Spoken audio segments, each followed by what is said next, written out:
Hello everyone, today is November 7th.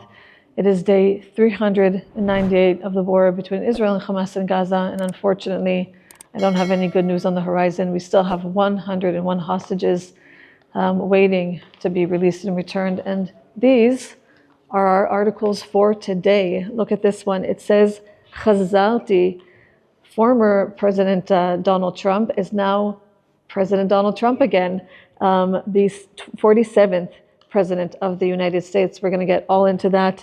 And then here you have another article, after the dismissal, Israel Katz ikanes hayom lemisrad habiטachon. Israel Katz will enter into his role today as the Minister of Defense, replacing Galant. Let's get into it.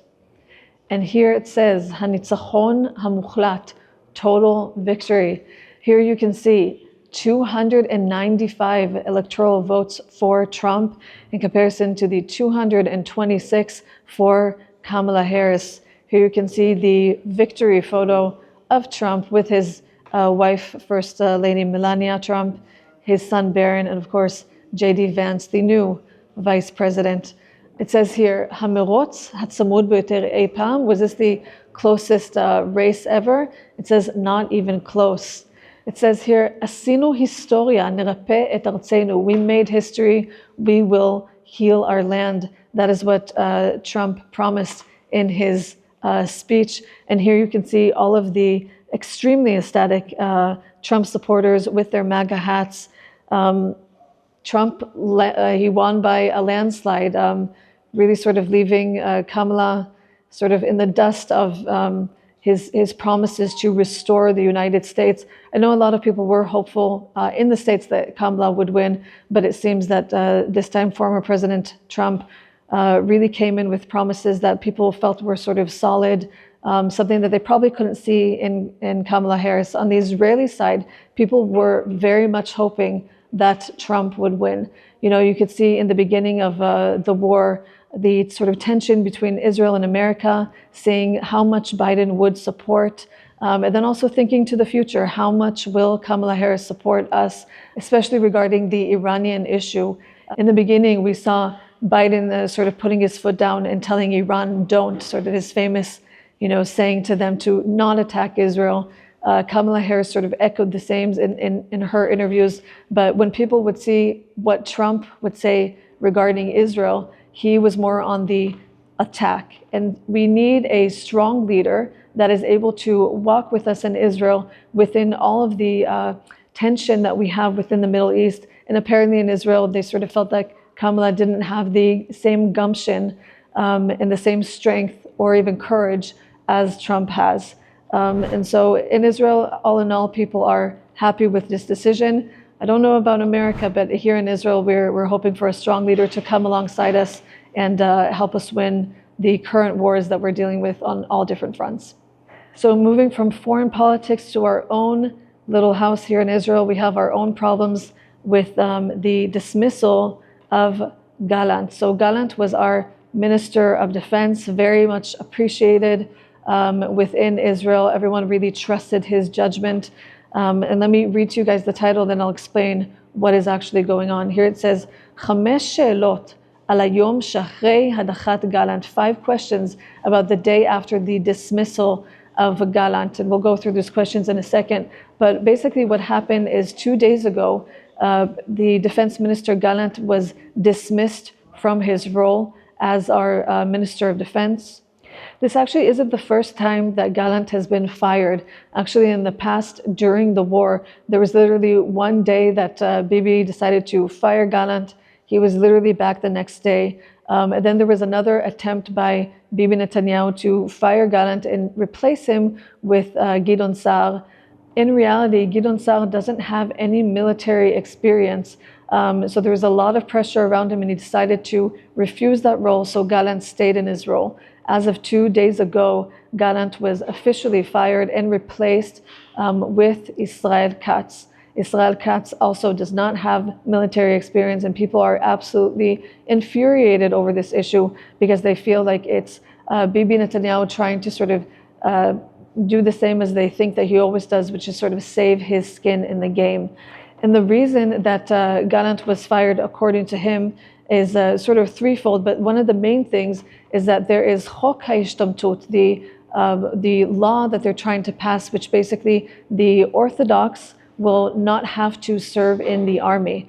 And so a lot of people already hate this idea from the get-go that there's a huge portion of people that aren't serving in the army. But because Netanyahu is very close with the Orthodox and with the religious Jews, he sort of favors them in that way. So because Galant was sort of on the pushing end of that side, trying to make sure that this law does come to pass, that we would have more people being drafted, Netanyahu wasn't liking that, and so he basically fired him, or at least that is what Galant is saying. That's what most people, the consensus is on the street. And so let's go through very briefly the 5 questions that we should be asking ourselves. Haskem im Sar, Gidon Sar, which refused that role in the past, has now become the Minister of Foreign Affairs. So they're all sort of switching roles within there.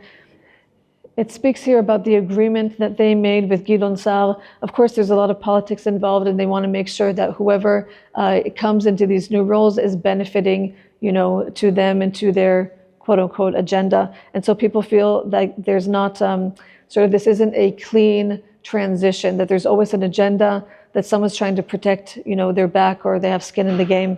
Here at number 2, you have Sar Bitochon, or yes man. Is this a Minister of Defense, or is he a yes man? And that's also a question that people are raising. Is this person actually having the good of Israel in their intentions, like they believe that Galant has, or is he just going to be a yes man for the government? At 3, you have Nislela Haderech Lishtamtut, has the way to dodging being in the army, has that been paved?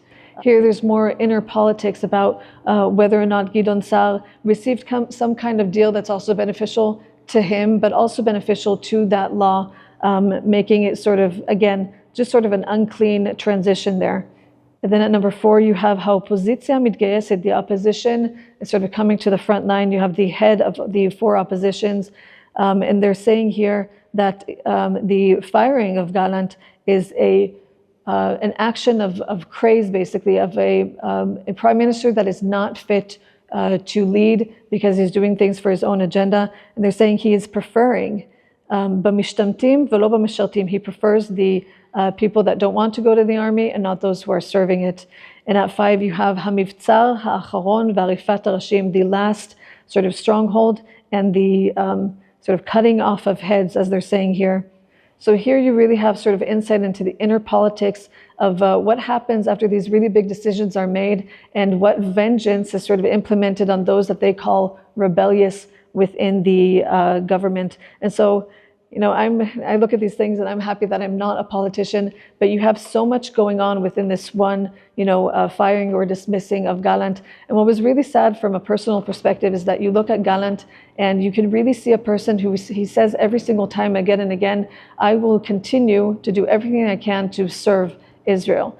And he sort of came to make a public speech, and he was saluting the fallen, the soldiers, the hostages, the families of the hostages. And when he saluted, you could see just sadness in his eyes, because you always see him with really, a tense face and just, really focused. But I could see also a bit of sadness in his eyes. So I think all of Israel is just not happy with this decision at all. So as you can see, there's a lot going on. We're really, Israel and America are so tied together, not just with the support that they give us with ammunition and fighting this war, but the back that we have with the United States really makes a difference with how we fight this war with Hamas, with Hezbollah, with Iran. And so if you're a praying person, please keep us in your prayers. And also, we also want to say that as All Israel News, we can have differing opinions on politicians, who you would vote for and for what reasons. And so if you are a person that doesn't agree with me, you voted for Kamala Harris, that's absolutely fine. We invite and welcome people of different opinions on this channel. And we also want to invite you to comment down below what you thought about the US elections, what you think about today's news. And hopefully we'll have more good news for you soon. So thank you so much for watching. And if you want more Israel-related content, go to allisrael.com. And of course, don't forget to subscribe to this channel and share it with everyone you know. And we'll see you guys in the next one.